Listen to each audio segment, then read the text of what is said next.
In the heart of education lies not just knowledge and the learning of facts, but rather the spirit of innovation, exploration, and perseverance.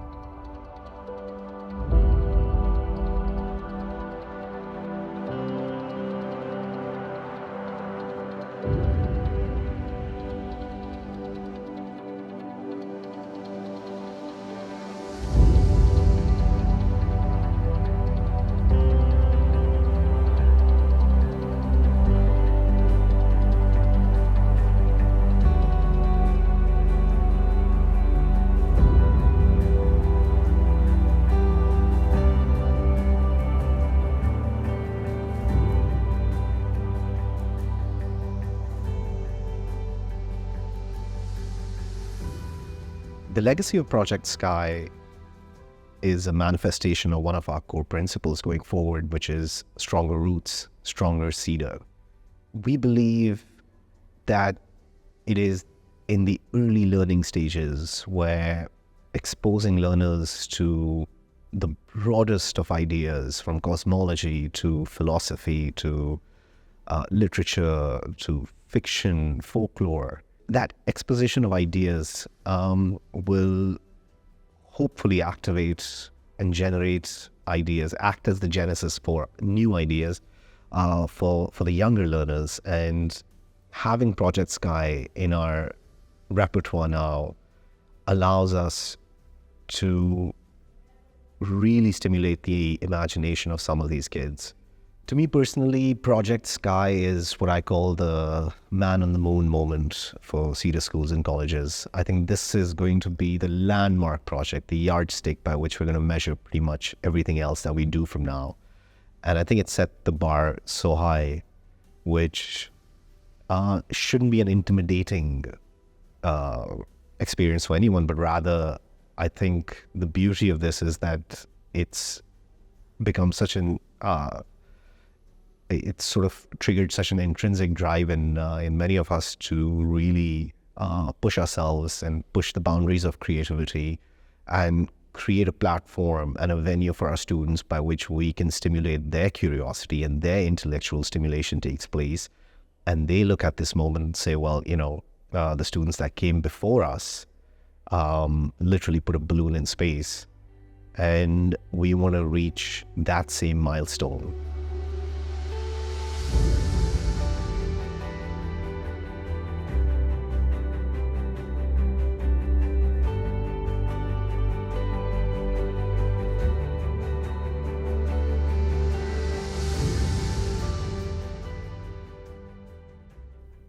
So for me, Project Sky is about what it means to the early learners and what it means to the students of Cedar School, because they look up at their seniors as mentors. They look up at these students of A levels as what we ultimately want to be, and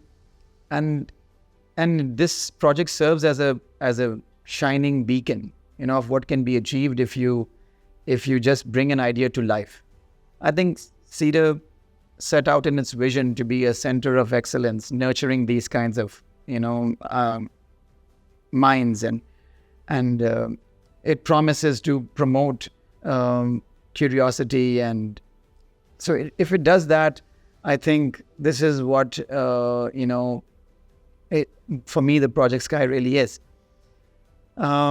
Where students can learn to, get a kind of a spirit to persevere and, move ahead with zeal and determination. If you ask me where Project Sky starts, it kind of starts with Danial. And Danial Ahmed is a student of ours from 2018. And Danial, a brilliant student when he was in Cedar, he once says that I think we should launch a balloon into space. And to me, launching a balloon into space, I said, okay, one second, we can do that. But the physics teacher in me kind of got me interested. I said, okay, well, how will we do that? And if we want to launch it, then what do we want to put into it? And he says, I think we can put a lot of things in it. Let's put sensors in it. Put a UV sensor in it. Put a light sensor in it. Let's do an altitude meter with GPS coordinates, a pressure sensor, humidity sensors.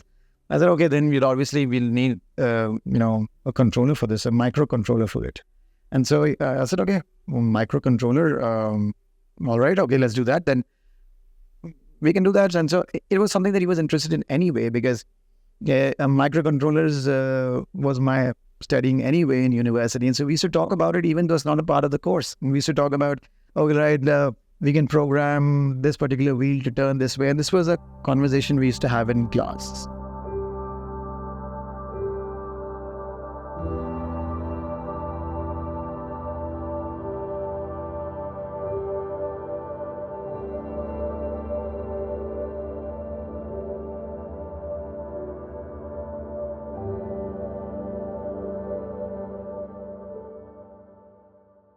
The story for Project Sky begins in March of 2022.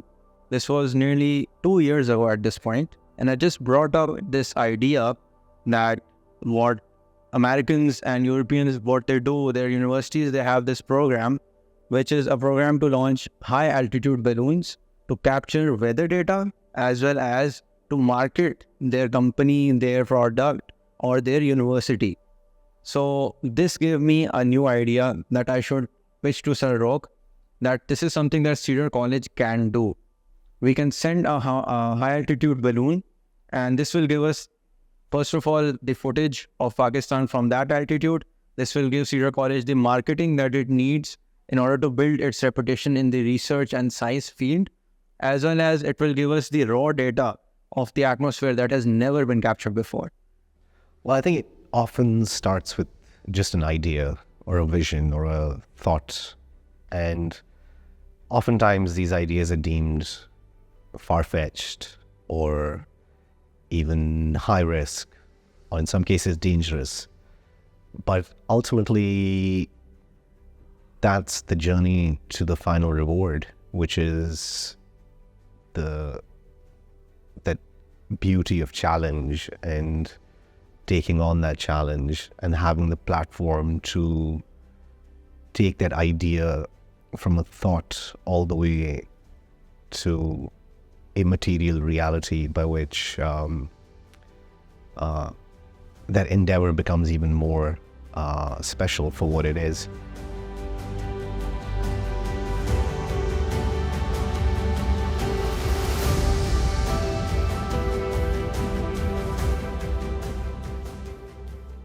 This is where Project Sky began. Very quickly, there were many issues that started to fog my mind. I found that we need special balloons. We need special permission from the local authorities because these balloons can cause damage to aircraft. So I thought it would be very difficult to arrange this. And we started to do our research work. We saw which balloon to buy and then which tracker to use, what would be needed for all in the payload, and we ordered all of those materials with the help of Cedar College. Nearly all of the materials, they were ordered online. Basically, I said, okay, let's do this.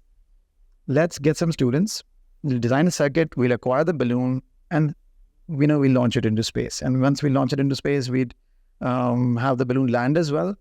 And we'll land it accurately somewhere within Pakistan so that we can, recover all the data that we wanted to. I took Anas Rabani, who was the current crew head of Cedar PSHS, and I also recruited Rohab Iqbal, who was the current head of crew of DHA. I started designing the data logger. A data logger is a device. It's a small PCB with different components on it.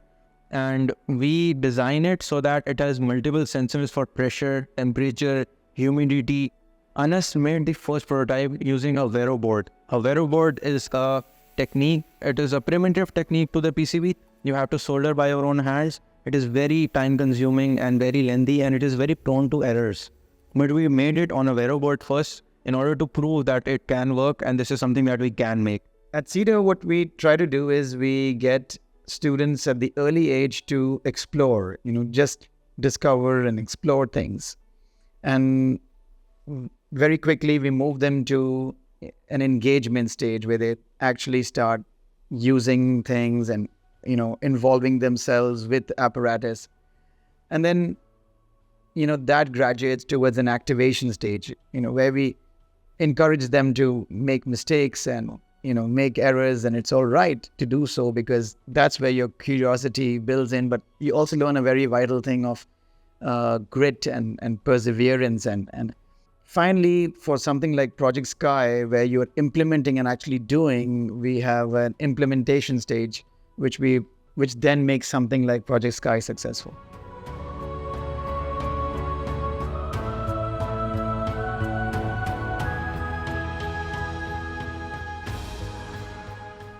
When we did ultimately get some material, like we got the parachutes, we had to order that from the US. We had to order the balloon, we got that from the US. We wanted GPS satellite trackers, and we wanted, helium gas. We had to get that from UAE because they're not available here. Fascinatingly, I got interested in one of these things, and I said, okay, I'll take this all the way now. If you need to get the box light, let's get the box light. And, what do you need to acquire for that? If you need a special kind of styrofoam box, we'll get it made. If you can acquire it without that, and luckily they acquired it without it, they just got a kind of a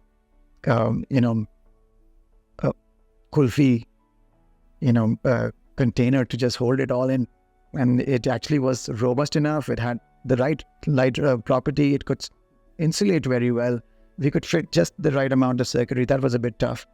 But what is then interesting is that when we got everything made, we then found out that we can't launch. And we can't launch because you are going to invade airspace, and you can't just invade airspace. You need permissions to do that. So we had to take permission from civil aviation, and then we were directed to the Air Force. And then we were directed to Sparco, and all authorities amongst them were kind of deciding how to give us permission. When we contacted civil aviation, Pakistan Civil Aviation, we found out that because something like this has never been done in this country before, no regulations, no processes, nothing exists for it, right? Like they've never even got a request like this before.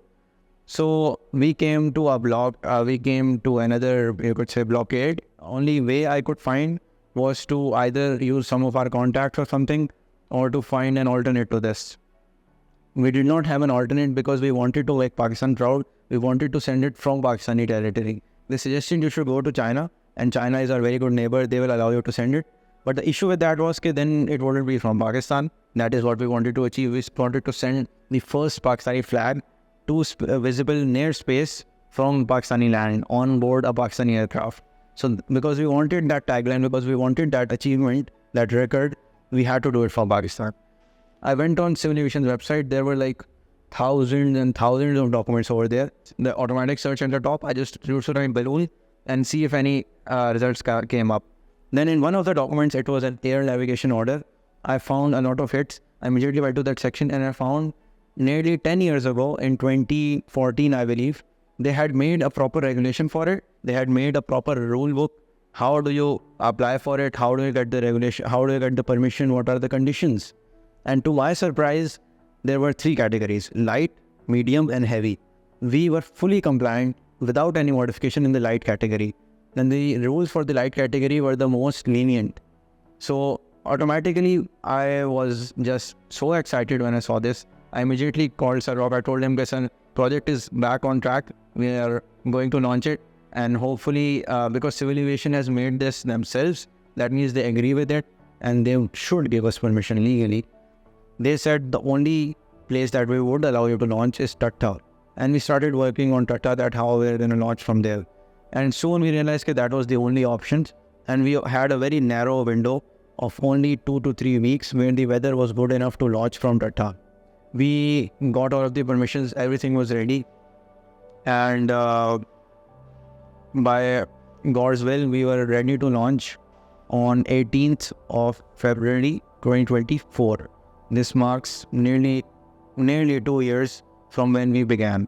This is where Cedar School College sort of sets itself apart, where we give that sandbox of where ideas can generate into complex realities.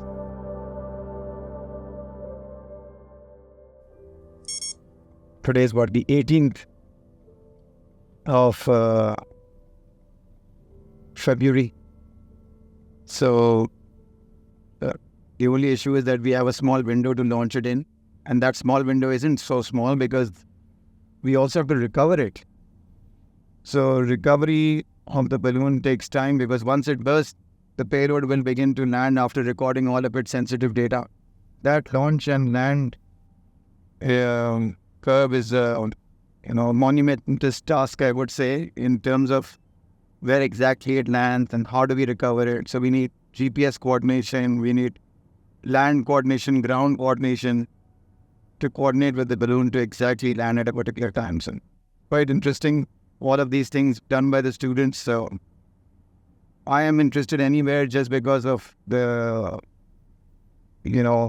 subject. Otherwise, it's all the effort of Daniel and the students to manage and calibrate all of these things so accurately.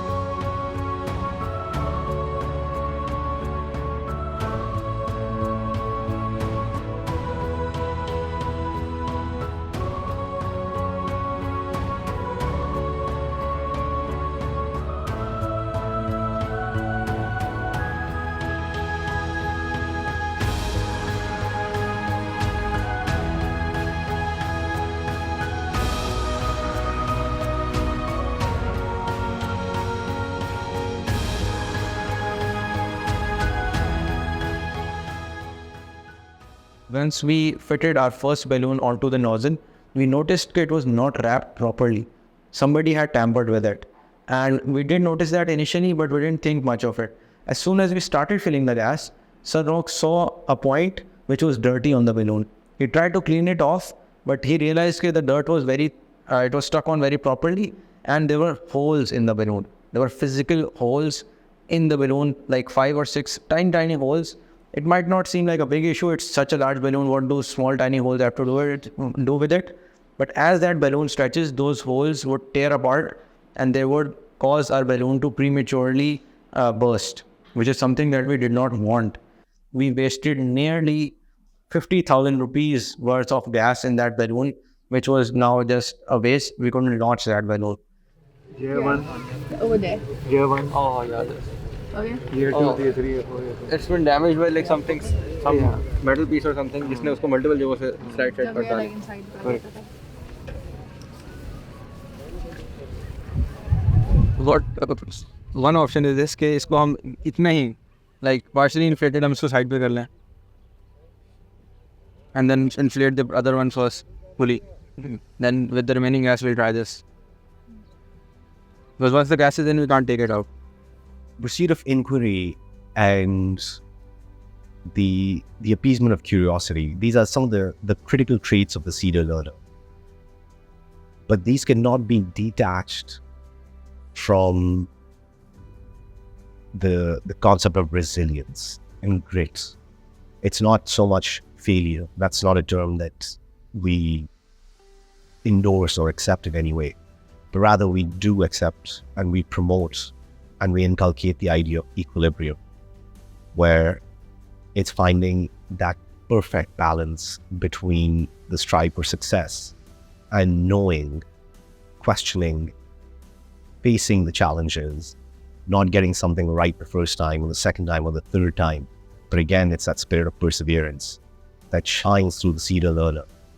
When the first problem occurred, when the first balloon became a failure, I was just losing my mind. And people were asking me to give interviews to the television show people. There were a few reporters over there, but I could not focus on that right now. I told them, okay, I'll do that later. At least let me get this balloon in the air. We quickly recovered from this and we started filling the other balloon. To our satisfaction, that balloon did not have any holes in it. And I was really happy that now at least we are launching a balloon.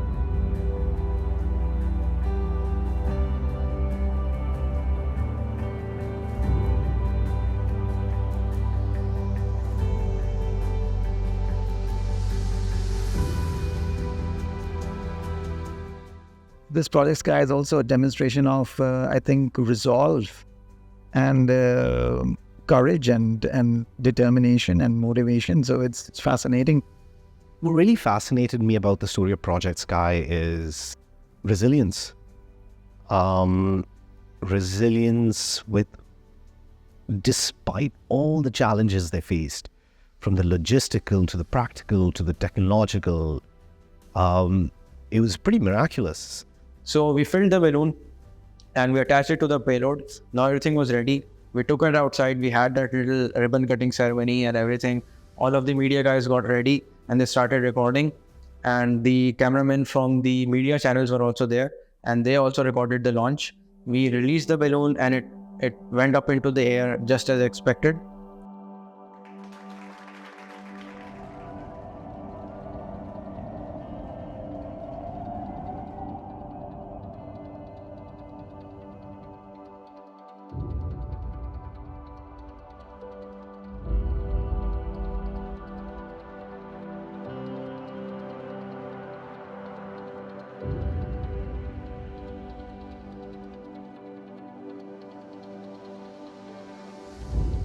Just the recovery of the balloon in itself, just the recovery of the balloon is a story within the story.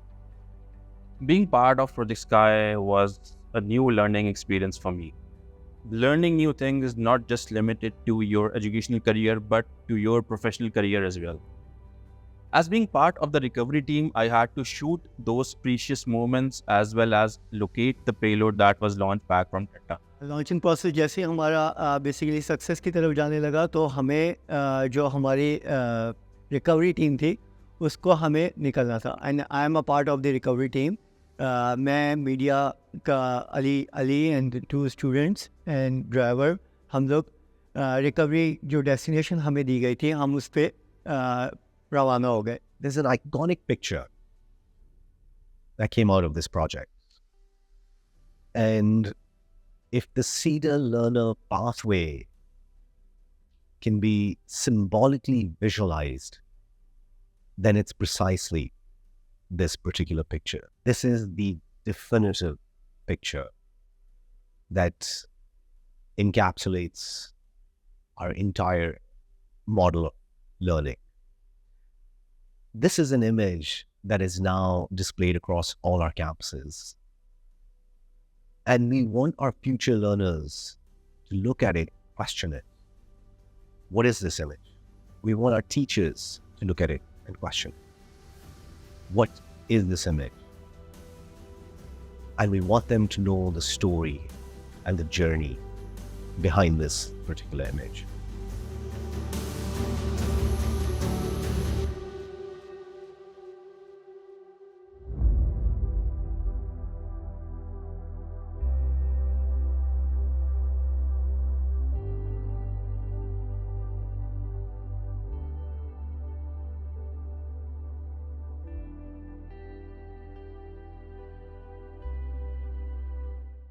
At one point, it was moving at more than 160 kilometers per hour.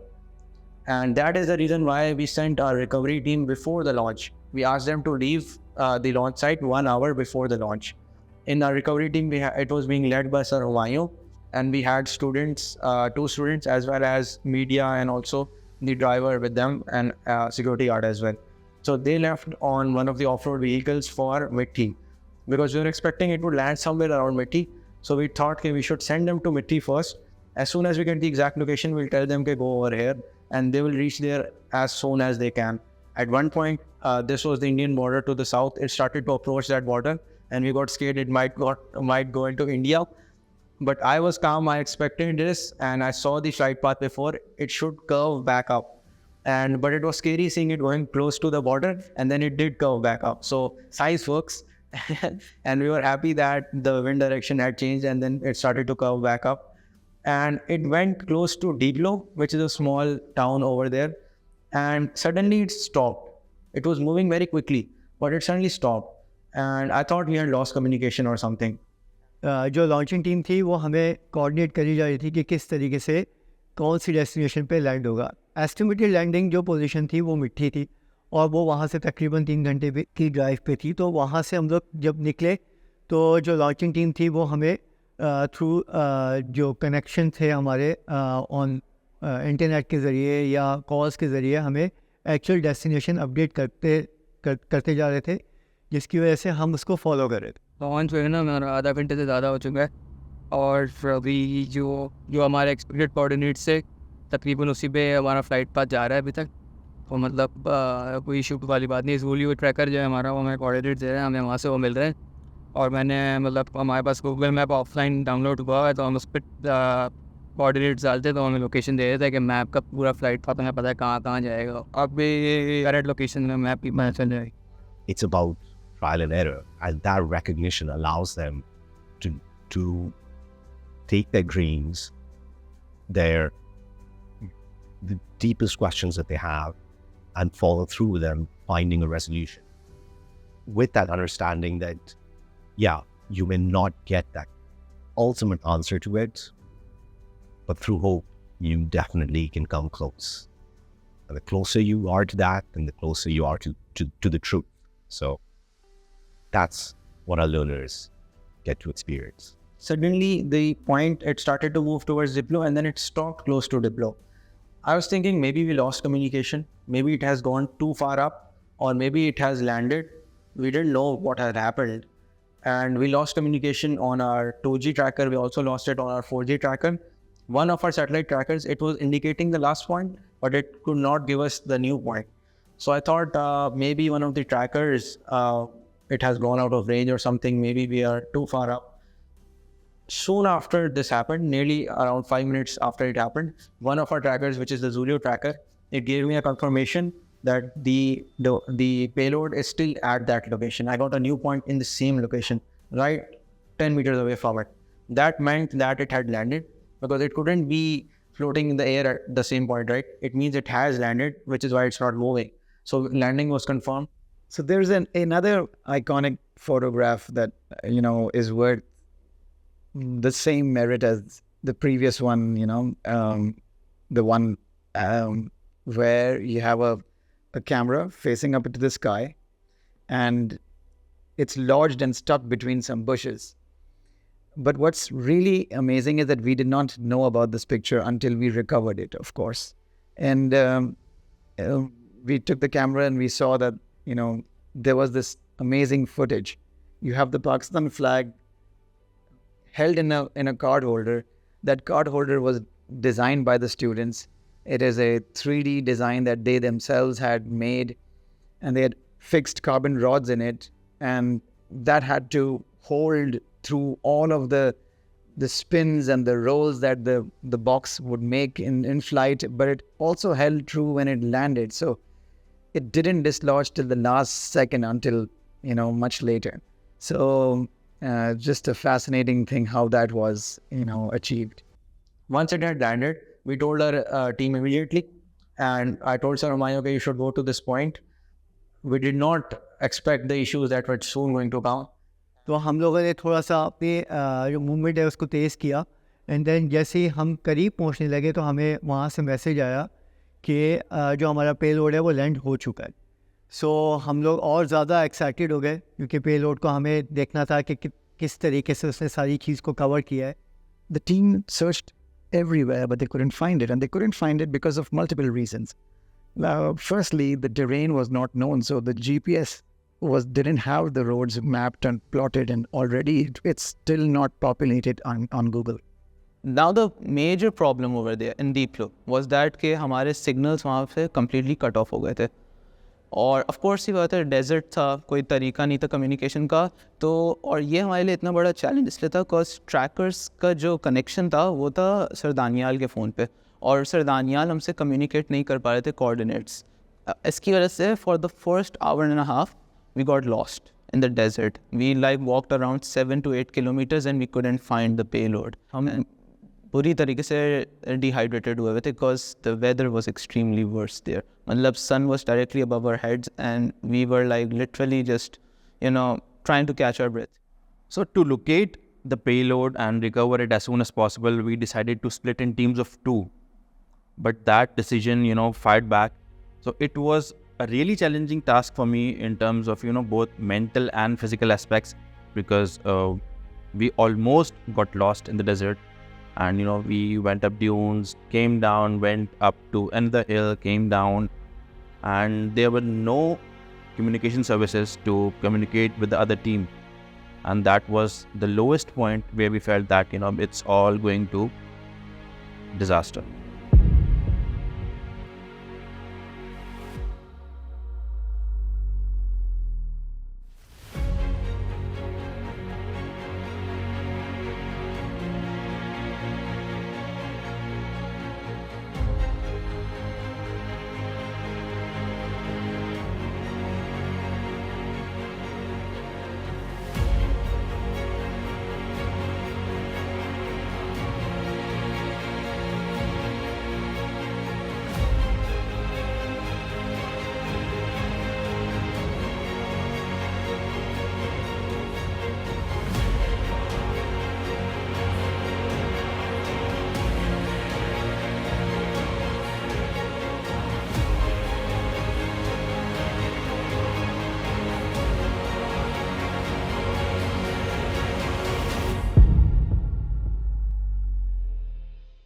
Luckily हमारे जो थे हमारे साथ media team के member थे, उनके phone पे signals आ गए थे.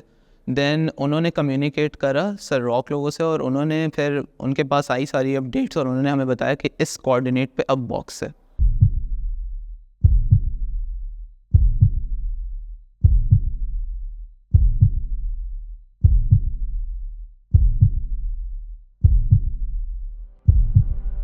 फाइनली हमें पेलोड मिल गया हमारी टीम को, और स्टूडेंट बहुत एक्साइटेड थे.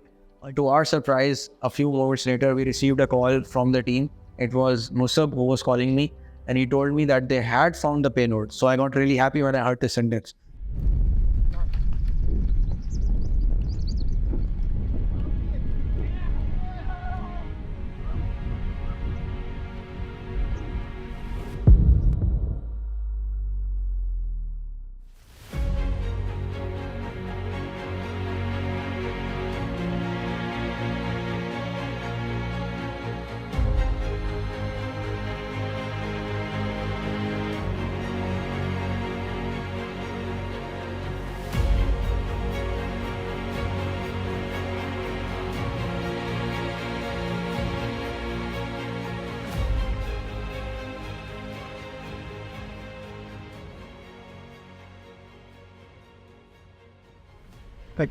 भाई कहाँ से कैमरा सारे बंद कर दिया.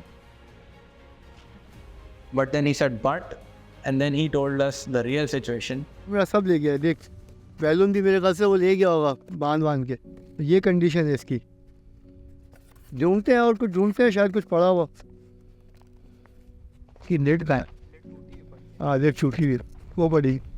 पैराशूट हो रहा, पैराशूट भी ले गया हो. There was nothing in the payload. All of our electronics was gone, and somebody had gotten to the payload first. There was a moment when it did seem that the entire venture was for nothing. This was a little sad moment because what they recovered at the site, and that was the landing team that told us that the boxes are empty. And this kind of made the story feel like, it's just a complete loss. But the spirit that we inculcate in Cedar Learner is that you cannot detach the pursuit of academia from hope. The most challenging philosophical questions rely on hope. And hope is a necessity in the pursuit of academia. And that's the spirit of the Cedar Learner.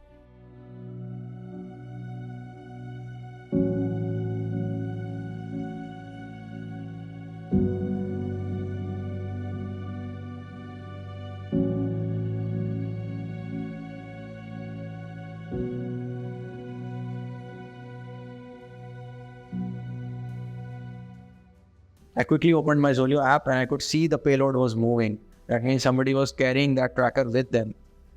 क्योंकि वो सारा village area था, वहाँ पे थोड़े से लोगों को नॉलेज नहीं थी कि एक्चुअली वो क्या है.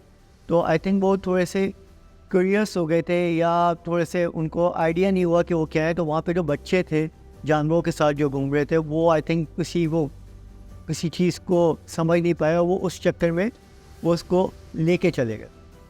Interesting kids were just playing with the equipment. They were just shepherds, really. They living in that place.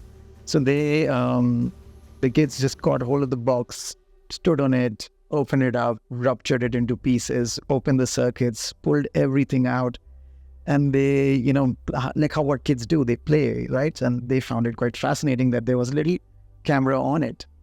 It was hilarious that the cameras were all on, and they were playing with it, and they turned the camera on throughout their walk. They turned the camera on, showing us the terrain, showing us exactly where it was locked in, and they even spoke into the camera, which made for some hilarious footage, really.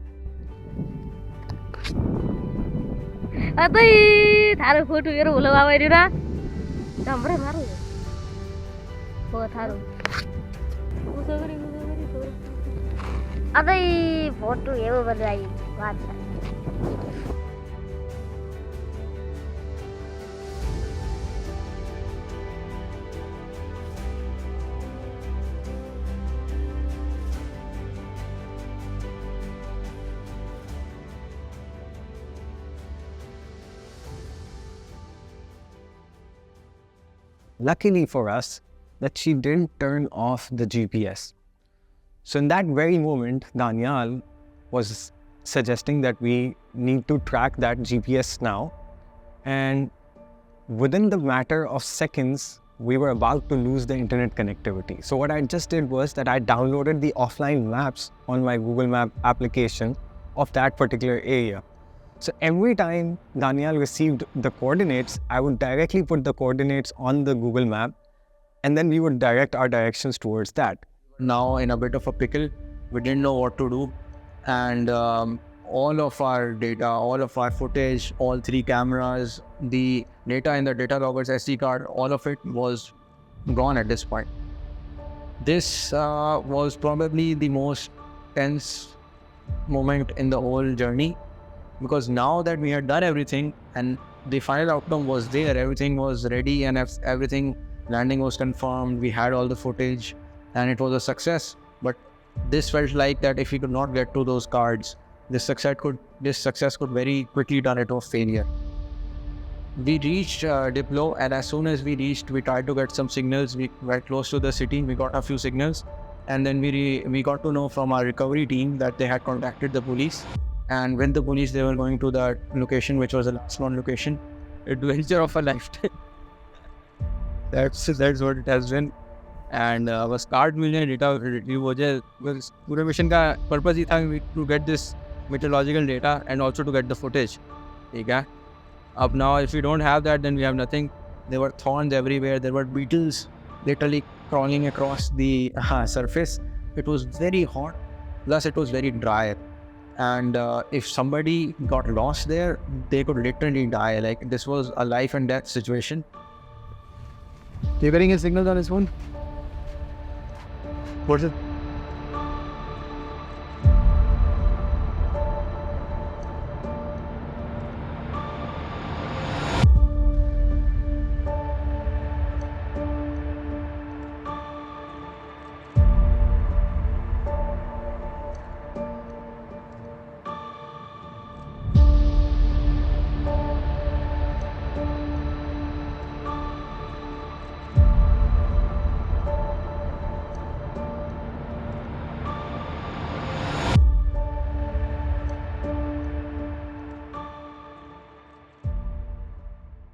Anyway, the locals really helped us, and they somehow managed to get us through all of navigating around a complex maze of dunes to ultimately the exact site where they all lived in a little small village.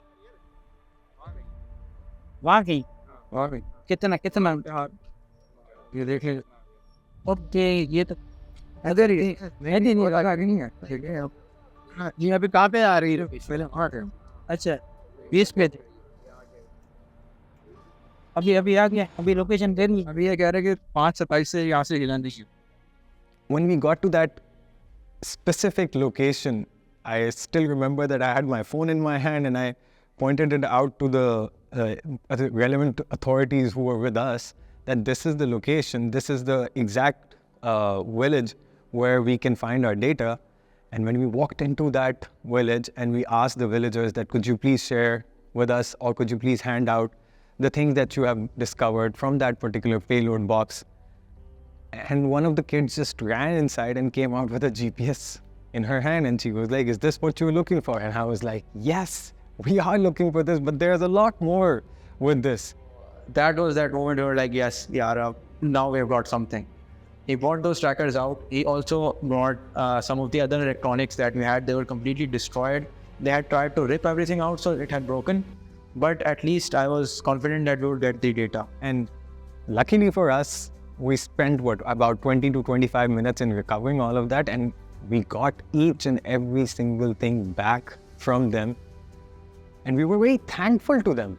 I always think of that as a very historic moment because there we were standing in a deserted space with hardly any possibility of finding the payload. And literally now, when the post-event, when we're into the celebration mode and we have actually achieved something miraculous, I really can't get over that moment when the level of uncertainty was almost zero or near to impossible. And from there to the success, the launch, the execution, and the whole post-event celebration. So that is something which really excites me. Whenever I talk about this project, this is one feeling that I am reliving again and again.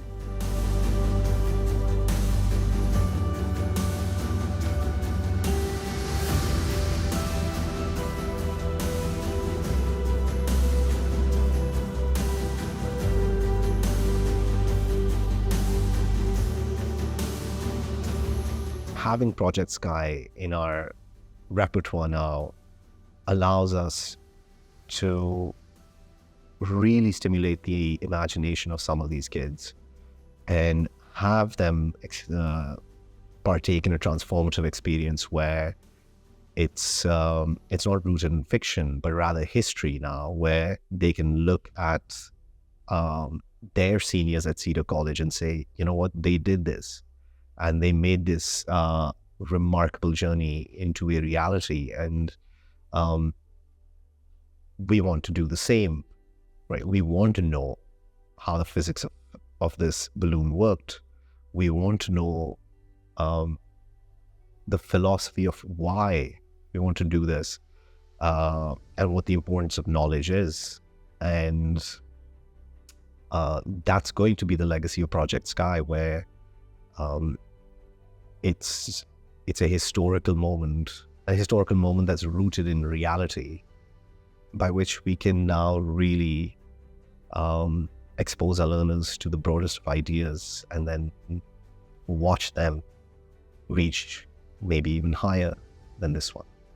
Project Sky not only enabled me to push the boundaries of my craft, but it also enabled me to appreciate the connectivity between human effort and scientific exploration. We want our students to take up these initiatives, to take up these activities, to make sure that they come up with such projects and such plans. And when they present it to us, it is our job, it is our responsibility to provide them with that platform, to make sure that they are able to achieve that particular goal. Project Sky is actually about what Cedar really is. And I think it talks about how the team gets together, how the members of Cedar coordinate. It talks about how the students are engaged. I think the Project Sky is about everything that Cedar claims to be. It is. I want 100 more projects which are similar to Project Sky to be successfully executed. Sort of goes to show that the human experience, is so powerful at times, where age is totally irrelevant to the fact that you can learn from someone so much younger than you.